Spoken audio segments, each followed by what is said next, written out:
तो स्वागत है तुम्हारा कपल ऑफ कुकू सीजन 2 के एपिसोड 1 की एक्सप्लेनेशन के अंदर। अब देखो जो इसका पहला सीजन था वो सच में काफी बढ़िया था एंड जो इसका सेकंड सीजन होने वाला है वो भी काफी बढ़िया होने वाला है। अब वो बात अलग है कि इसने हमें कुछ ज्यादा ही वेट करा दिया, लेकिन यार मैं वेट नहीं कराने वाला। तो आज फिर शुरू करते हैं इसके पहले एपिसोड की एक्सप्लेनेशन को बिना किसी देरी के। तो यार कहानी की शुरुआत में हमें हीरो को दिखाया जाता है जो कि अपना घर छोड़ के नागी के घर पे रहने के लिए आई हुई होती है और ये देख के बाकी सभी लोग काफी ज्यादा हैरान हो रहे होते हैं। और अभी वो लोग हीरो से कुछ बोल पाते हैं कि उससे पहले हीरो बोलने लग जाती है कि अगर तुम्हारी मर्जी के खिलाफ तुम्हारी शादी कराई जाए तो क्या तुम लोग उस शादी को करना पसंद करोगे। और रही बात मेरी, तो मैं तो अपने पेरेंट्स के पसंद किए हुए लड़के से शादी बिल्कुल नहीं करने वाली। और भाई इतना सुन के ना वहाँ पे कोई भी उससे कुछ नहीं बोलता है। और इसके बाद तभी नागी बोलता है कि क्या तुम अपने घर से भाग के आई हो। और हीरो बताती है कि मैं भागी नहीं हूँ, बल्कि मैं अपने पेरेंट्स के खिलाफ हूँ और उन्हें छोड़ के आई हूँ। मतलब दोनों अलग थोड़ी होता है। खैर, और यार उसको इस तरीके से देखने के बाद एरिका सोचने लगती है कि यार मैं तो इस बंदी को काफी ज्यादा शरीफ समझती थी, लेकिन ये तो कुछ ज्यादा ही बवाल निकली। और इसके बाद हीरो बताने लगती है कि मेरे जो पेरेंट्स है ना वो मुझसे बिना पूछे ही मेरे फियांसे को मेरे घर पे बुला रहे हैं, और अगर वो घर पे आता और मैं उनसे मिल लेती तो शायद हमारी शादी की बात आगे बढ़ने लगती। इसके बाद नागी बोलता है कि हाँ ठीक है, मैं तुम्हें बिल्कुल अच्छी तरीके से समझ सकता हूँ, लेकिन तुम यहाँ पे नहीं रह सकती, मतलब कि बिना हमारे परमिशन के। जिसके बाद हीरो जो होती है ना वो काफी ज्यादा चिल्लाने लगती है, जिसके बाद नागी के पास कोई ऑप्शन ही नहीं बचता और बंदा बोलता है कि ठीक है तुम यहाँ पे रह सकती हो। और देखा जाए तो एक तरीके से नागी और सांची चाहते थे कि वो वहाँ पे नहीं रहे, और वो सोचता है कि एरिका शायद मना कर देगी। और तभी एरिका वहाँ पे आती है और वो काफी खुशी से बोलती है कि अब तो मजे आएंगे, मतलब कि हम सभी एक साथ रहने वाले हैं। और यार यहाँ पे ये दोनों काफी ज्यादा हैरान हो जाते हैं, मतलब कि इन्होंने सोचा कुछ और था और ये बंदी कुछ और बोल के चली जाती है। फिर तभी सांची बोलने लगती है कि काफी ज्यादा अजीब नहीं रहेगा, मतलब कि वो केवल हमारी फ्रेंड है और हमारे साथ आके रहेगी। तो नागी बोलता है कि अब देखो यार बोल भी कौन रहा है। और इसके बाद सांची बोलती है कि मैं एरिका की छोटी बहन हूँ तो मैं यहाँ पे रह सकती हूँ। और इसके बाद वो लोग और भी काफी ज्यादा बातचीत करते हैं और तभी वो लोग रूम की बात करते हैं कि यहाँ पे तो केवल 2 ही रूम है और एक रूम में सांची और एरिका रहती है और एक रूम में नागी अकेला रहता था।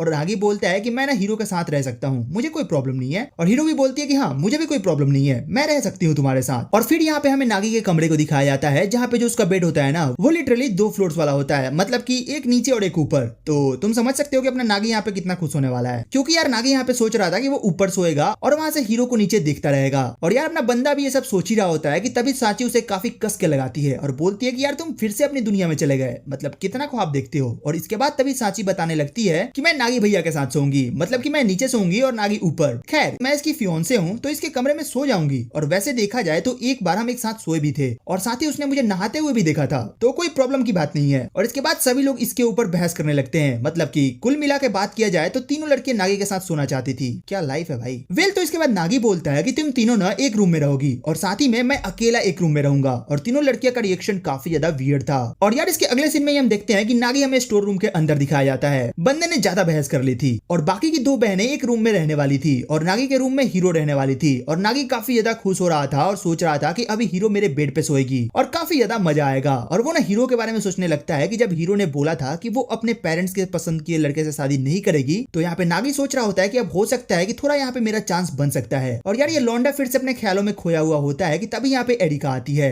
और नागी को लगता है कि वो थोड़ा सा सिंपैथी दिखाने के लिए आई है, बट वो बोलने लगती है कि तुम्हें ना अभी थोड़ा संभल के रहना होगा, मतलब कि हीरो भी हमारे रूम में रहने आई है। और एक तरीके से देखा जाए तो हमारे पेरेंट्स ने फोर्स किया था हम दोनों को एक साथ रहने के लिए, बट अभी सच बताऊं तो मुझे ना तुम्हारे साथ रहने में थोड़ा अच्छा लगता है। और नागी बोलता है कि मुझे तो ऐसा बिल्कुल भी फील नहीं होता। और एरिका बताने लगती है कि मेरे पेरेंट्स ने जबरदस्ती हम दोनों को एक साथ मिलाया था, बट मैं चाहती हूँ कि मेरे पेरेंट्स खुश रहें और इसके लिए अगर मुझे तुम्हारे साथ शादी भी करनी पड़ी तो मैं पीछे नहीं हटने वाली, मतलब मैं उसके लिए तैयार हूँ। और यहाँ पे नागी सोचता है कि अचानक से इस बंदी को हो क्या गया है, कौन से नशे करके आई है। और फिर तभी यहाँ पे एरिका बोलने लगती है कि अगर मुझे अपना सेक्रीफाइस भी देना पड़े तो मैं उसके लिए तैयार हूँ, बट मैं चाहती हूँ कि हमारी फैमिली एक साथ रहे। और वो ना उस टाइम पे काफी ज्यादा ब्लश भी कर रही होती है। और तभी नागी बोलता है कि मैं नहीं चाहता कि तुम बिल्कुल भी सेक्रीफाइस करो। और इसके बाद तभी एरिका काफी ज्यादा शर्माते हुए वहां से भाग जाती है। और इसके बाद नागी सो जाता है और वो सोचता है कि क्या अगर मैं हीरो के साथ शादी कर लूंगा तो मेरे पेरेंट्स खुश रहेंगे। और इसके अगले दिन हमें सभी लोग कुछ ना कुछ काम करते हुए नजर आते हैं। और इसके बाद तभी वहां पे हीरो आती है और वहां ना लाइट बंद कर देती है और एक गेम का नाम लेती है और बोलती है कि क्या तुमने इस गेम को कभी खेला है। तो हमें यहाँ पे पता चलता है कि जो नागी और सांची थे ना उन्होंने इस गेम को एक बार ट्राई कर रखा था, लेकिन एरिका ने उस गेम को कभी भी नहीं खेला था। जिसके बाद हीरो उस गेम के बारे में पूरा एक्सप्लेन करने लग जाती है और वो बताती है कि जो गेम है ना ये बना अमेरिका के अंदर था, लेकिन जापान के अंदर स्पिरिट को बुलाने के लिए इस गेम को खेला जाता है। और एक पेज पे ना काफी सारी चीजें लिखी हुई थी और उस पे एक कॉइन डाल के खेला जाता है, मतलब कि कॉइन पे ना ABCD पूरे वर्ड लिखे होंगे और इस तरीके से इसके अंदर के स्पिरिट को बुलाया जाता है। जैसे कि वो लोग गेम के अंदर भी पूछते हैं कि क्या तुम यहाँ पे हो, और अगर हो तो यस पे जवाब देना, और वहां पे यस पे आंसर चला जाता है। और उन लोगों को स्टार्टिंग में तो लगता है कि ये लोग ना जानबूझ के मूव कर रहे हैं, बट इसके बाद हीरो ना ना एक और क्वेश्चन पूछती है कि क्या एरिका बिना मेकअप के फोटो अपलोड करती है, और गेस क्या होता है, यहाँ पे फिर से यस पे कॉइन चला जाता है और इसके बाद इन सभी की काफी तगड़ी वाली फटती है। और फिर यहाँ पे अपना नागी बोलता है कि यार फ्रिज के अंदर सूजी का हलवा रखा था, अब ये बताओ कि वो किसने खाया था। और फिर हम देखते हैं कि यहाँ पे हीरो जो होती है ना, उसे ऐसा लग रहा था कि वो हलवा ना सांची ने खाया है, और आंसर यहाँ पे एरिका पे आता है। और ये सुन के एरिका भी काफी ज्यादा हैरान हो जाती है और सोचती है कि आखिरकार इसको कैसे पता चला। और नागी भी काफी ज्यादा हैरान हो गया था। और इसके बाद तभी सांची बोलती है, पहला किस मेरा किसके साथ हुआ था। और ये सुन के नागी काफी ज्यादा हैरान हो जाता है। बंदे को अपने पास्ट की याद आने लगती है, क्योंकि अंधेरे में गलती से उसने कांड कर दिया था, मतलब कि सांची को किस कर लिया था। और इसके बाद तभी ना पहला अक्षर ना पे जाता है। और ये देख के भाई अपना बंदा वहां से भागने ही वाला होता है, मतलब घबरा जाता है, क्योंकि सभी लोग नागी की तरफ देखने लगते हैं। और इसके बाद अपने बंदे के पसीने छूटने चालू। लेकिन तभी यहाँ पे थोड़ा सा ट्विस्ट आता है और उसके बाद दूसरा वर्ड मी पे चला जाता है और हो जाता है नामी। और वो उनकी मदर थी और वो लोग बात करने लगते हैं कि मदर जब थोड़ा पी लेती थी ना, तो वो इस तरीके की हरकतें करने लगती थी। और इसके बाद वही लड़कियां बोलने लगती है कि आखिरकार तुम्हें इतना पसीना क्यों आ रहा है, मतलब कि वो ये बात नागी से पूछती हैं। और एक तरीके से हीरो भी काफी ज्यादा घबराई हुई होती है। तभी यहाँ पे हम देखते हैं जो एरिना होती है ना, वो फॉक्स का आउटफिट पहन के वहां पे आ जाती है और वो बोलती है कि अभी मैं नागी से बदला लूंगी। और वो पूछती है कि आखिरकार नागी सबसे पहली लड़कियों का कौन सा बॉडी पार्ट देखता है। और लिटरली ये क्वेश्चन सुनने के बाद नागी बहुत ज्यादा डर गया होता है और नागी सोचता है कि भाई अब तो मैं गया, मतलब अब बचने का कोई चांस ही नहीं है। और तभी यहाँ पे जो आंसर होता है ना, वो आंख पे जाता है और नागी सोचता है कि चलो भाई बच गया। और यहाँ पे तीनों लड़कियों को इस बात पे बिलीव ही नहीं होता। और इसके बाद तभी एरिका बोलती है कि आखिरकार नागी का पहला प्यार क्या है। और यार ये सुन के नागी काफी ज्यादा हैरान हो जाता है, बोलता है कि यार सारे क्वेश्चन तुम लोग मेरे पे ही क्यों पूछ रहे हो। बट खैर यहाँ पे इस क्वेश्चन का आंसर आता है एआई। और तभी लोग वहाँ पे काफी ज्यादा हैरान हो गए थे, क्योंकि सभी को लग रहा था कि नागी का पहला प्यार हीरो है। और वहाँ पे सभी लोग काफी ज्यादा कंफ्यूज भी हो जाते हैं कि आखिरकार अब ये कौन है। तभी हमें एक फ्लैशबैक दिखाया जाता है जहाँ पे एक लड़की बताती है कि जब हम अगली बार मिलेंगे तो मैं तुम्हारे कन्फेशन का रिप्लाई करूंगी। मतलब कि एआई ना उस टाइम पे काफी ज्यादा रो रही होती है। नागी सोचता है कि यार ये लोग क्या मजाक कर रहे हैं, मतलब उसको तो ऐसा लग रहा था ना कि सांची ये काम कर रही है। बट जैसे वहां पे लाइट आता है तो वहां पे कोई भी नहीं होता, तीनों लड़कियां जाके छिप चुकी होती हैं। और ये सब काम हीरो का था। और नागी यहाँ पे एक तरीके से काफी ज्यादा डर गया था और लिटरली वो तीनों लड़कियां सोचने लग जाती हैं कि आखिरकार सबसे पहले नागी किसका नाम लेगा। और यहाँ पे हीरो तो सोच रही होती है कि वो एरिका का नाम लेगा और बाकी दोनों लड़कियां सोच रही होती है कि वो हीरो का नाम लेगा। और यहाँ पे अपना बंदा लिटरली अपना ही नाम ले लेता है और बोलता है कि प्लीज सभी लोग मेरे पास आ जाओ और मुझे काफी ज्यादा डर लग रहा है। और ये सुन के तीनों लड़कियां काफी ज्यादा हैरान हो जाती हैं और बोलती है कि तुम सच में कितने ज्यादा बेकार इंसान हो। और इसके बाद तभी नागी बोलता है कि साची मुझे तुम्हारी काफी ज्यादा फिक्र हो रही थी। और ये सुन के सभी लोग काफी ज्यादा हैरान हो जाते हैं कि एक तरीके से नागी ने सबसे पहले साची का नाम लिया है। इसके बाद अगले दिन नागी अपना काम करने के लिए नीचे आ रहा होता है, मतलब कि खाना बनाने के लिए। और वो तभी नोटिस करता है कि हीरो ना ऑलरेडी खाना बना रही होती है और नागी काफी हैरान होने लगता है कि तुम्हें ये सब करने की कोई जरूरत नहीं है, मैं कर लूंगा। और हीरो बोलती है कि तुम ना इतना फिक्र मत करो, मतलब कि मैं तुम्हारी मदद कर रही हूँ। और नागी अभी काफी ज्यादा एक्साइटेड था क्योंकि उसको एक तरीके से यहाँ पे हीरो के हाथ का खाना खाने को मिलने वाला था। और इसके बाद तभी वहाँ पे बाकी की दोनों लड़कियां भी आ जाती हैं और वो लड़कियां यहाँ पे काफी ज्यादा हैरान हो जाती हैं हीरो को काम करके देखते हुए। और तभी सीन शिफ्ट होता है और हम देखते हैं कि नागी दोनों लड़कियों को लेके अपने साथ बाहर आया हुआ होता है। और नागी बोलता है कि अभी हम यहाँ पे 4 बंदे रह रहे हैं, तो तुम दोनों को भी मेरे हिसाब से काम बांट लेना चाहिए। और इसके बाद तभी एरिका बोलती है कि मेरे हिसाब से हमें ऐसा करना चाहिए, मतलब कि जिसको काम दिख रहा है वो काम कर लेगा। और सांची बोलती है कि हाँ ये बात एकदम सही है। और तभी नागी काफी गुस्से में बोलता है कि इसका मतलब तुम चाहते हो कि मैं और हीरो ही केवल काम करें। और नागी बोलने लगता है कि एरिका तुम्हें कपड़े धोना चाहिए। और एरिका बोलती है मैं तो नए कपड़े खरीद लूंगी, मुझे जरूरत नहीं है। और सांची को बोलता है कि तुम्हें ब्रेकफास्ट बनाना चाहिए, जिसपे सांची बोलती है कि मैं थोड़ा पढ़ाई करने में ज्यादा बिजी रहती हूँ। और इसके बाद नागी सभी को काम बांट देता है और वो हीरो को बताने के लिए जाता है कि तुम्हें ना ब्रेकफास्ट बनाना होगा और 1 घंटे हो गए थे और अभी तक हीरो ने ना कुछ भी नहीं बनाया था। इसके बाद तभी सांची वहाँ पे आ जाती है और बताने लगती है कि वॉशिंग मशीन से ना कपड़े अपने आप बाहर निकल रहे हैं। तो नागी वहाँ पे उसे देखने के लिए जाता है और ये देख के भाई नागी की तो फट जाती है, मतलब यार बंदी ने ना सारे कपड़े एक ही बार में वॉशिंग मशीन के अंदर ठूस दिया था, इस कारण कपड़े अपने आप बाहर निकल रहे होते हैं। और नागी बताने लगता है कि ऑटोमेटिक मशीन है और तुम्हें इसके अंदर थोड़ा कम कपड़े डालने होंगे। तभी एरिका के चिल्लाने की आवाज आती है और नागी उसके पास जाता है और तभी एरिका बताती है कि देखा यहाँ पे कितना ज्यादा धूल है और तुम्हें ना मुझे धन्यवाद करना चाहिए। और इसके बाद वो वहां से जाने लगती है और बोलती है कि सफाई का काम तुम कर लेना,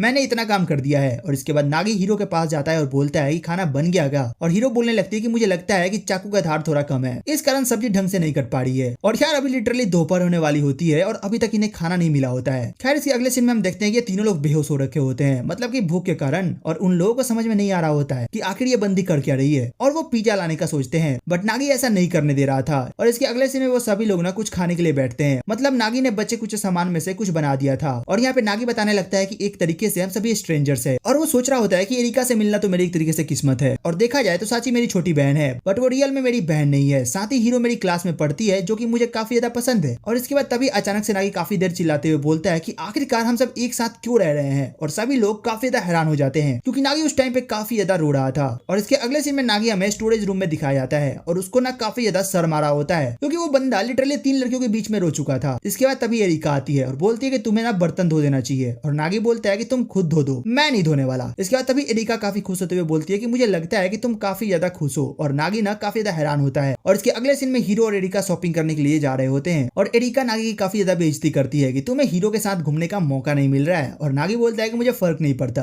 और इसके बाद नागी सोचता है कि मैं घर पे अकेला हूँ, आखिरकार मुझे क्या करना चाहिए, और वो ना फूल के पास बैठ जाता है, वो भी एकदम नेकेड। और लिटरली तभी वहां पे सांची आ जाती है, और सांची के आने के बाद वो काफी ज्यादा घबरा जाता है और सोचता है कि मुझे लगा नहीं था कि इतनी जल्दी आ जाएगी। और इसके बाद तभी नागी बोलता है कि तुम ना थोड़ी देर बाहर जाओ, और सांची बोलती है कि आखिरकार मैं क्यों बाहर जाऊं। और इसके बाद नागी उसको बता देता है और बोलता है कि मुझे बस कपड़े पहनने हैं, और इसके बारे में प्लीज तुम किसी और को मत बताना। और सांची बोलती है कि मैं तो सबको बता दूंगी। और इसके बाद तभी नागी बोलता है कि आखिरकार तुम इतनी जल्दी कैसे आ गई। और सांची बताती है कि मेरी क्लास खत्म हो गई थी तो मैं क्या करूं, मैं आ गई। फिर नागी बोलता है कि तो तुम पीछे से क्यों आई, मतलब कि डोर तो आगे से है ना। और सांची काफी ज्यादा शर्माने लगती है और बोलती है कि बस मेरा मन किया। और इसके बाद तभी वहां पे एक कैट आ जाती है, और तभी नागी बोलती है कि अच्छा, मतलब कि तुम इस कैट को खाना देने के लिए आई थी, तुम्हें पता है ना कि घर का खाना फ्री में नहीं बांटना चाहिए, और अगर ये बात सभी को पता चल जाएगी तो तुम्हें घर से निकाल सकते हैं। इसके बाद तभी सांची बोलती है कि अच्छा ठीक है, मैं तुम्हारी बात भी किसी को नहीं बताऊंगी। और यहाँ पे सांची उस कैट का नाम बताती है जो कि उसने ही रखा होता है, और वो बोलती है कि इसका नाम एंटी सोशल है। और इसका वो एक्सप्लेनेशन देते हुए कहती है कि ये कैट ना हमेशा अकेली रहती है, और साथ ही में बस ये मेरे साथ ही रहती है, और इसलिए मैं इसको खाना देती हूँ। और पता है यहाँ पे क्या होता है, तभी एक और कैट आती है, और वो जो कैट होती है ना वो उसके साथ निकल लेती है, और नागी कहता है कि लो ले लो, इस बंदी की भी गर्लफ्रेंड है, मतलब बॉयफ्रेंड है। फिर सीन शिफ्ट होता है और हम देखते हैं कि सांची बोलती है कि आखिरकार तुमने शादी के बारे में क्या सोचा है। नागी बोलता है कि मैं समझा नहीं। तो सांची बताती है कि तुम्हें ना हीरो के पीछे जाना छोड़ देना चाहिए, मतलब कि एरिका तुम्हारे लिए काफी ज्यादा अच्छी है। और नागी बोलता है कि पहले तुम भी तो बोला करती थी कि एक सफेद घोड़े पे बैठा प्रिंस मुझे लेने के लिए आएगा। तो सांची बोलती है कि हाँ, तो उसमें मैंने गलत क्या बोला, मतलब कि वो अभी भी तो आ सकता है ना। और इसके बाद तभी सांची बताती है कि अगले साल मैं 16 की हो जाऊंगी, तो क्या पता मैं शादी कर सकूं। इसके बाद नागी बोलता है कि क्या तुम शादी करने वाली हो। और सांची बोलती है कि ना, ऐसा कुछ भी नहीं है। और नागी बोलता है कि तुम्हें ना दूसरों के बीच में नहीं बोलना चाहिए। तो सांची बोलती है कि अगर मैं शादी नहीं करूंगी तो तुम्हें भी नहीं करना चाहिए। और इसके बाद वो वहां से चली जाती है, और इसके बाद तभी एरिका की आवाज आती है, और एरिका की आवाज सुनने के बाद नागी काफी ज्यादा हैरान होता है और सोचता है कि आखिरकार ये इतनी जल्दी कैसे आ गई। और इसके बाद एरिका काफी ज्यादा घबराते हुए बोलने लग जाती है कि हीरो को किसी ने किडनैप कर लिया है। और ये सुनने के बाद तो भाई इन दोनों के होश उड़ जाते हैं। और इसके बाद तभी हमें एक लड़की दिखाई जाती है जो कि नागी के पुराने वाले घर पे आई थी, और वो लड़की कोई और नहीं बल्कि एआई थी। इसी के साथ ये एपिसोड यहीं पे खत्म हो जाता है। विल, तुम कमेंट करके बताना कि तुम्हें एपिसोड कैसा लगा, इसकी एक्सप्लेनेशन कैसी लगी, और अगर अच्छी लगी हो तो यार एक लाइक कर देना, सब्सक्राइब करना मत भूलना। वेल तो चलो फिर मिलते हैं तुमसे एक और नई वीडियो, एक और नई एक्सप्लेनेशन के अंदर। तब तक के लिए टेक केयर, गुड बाय।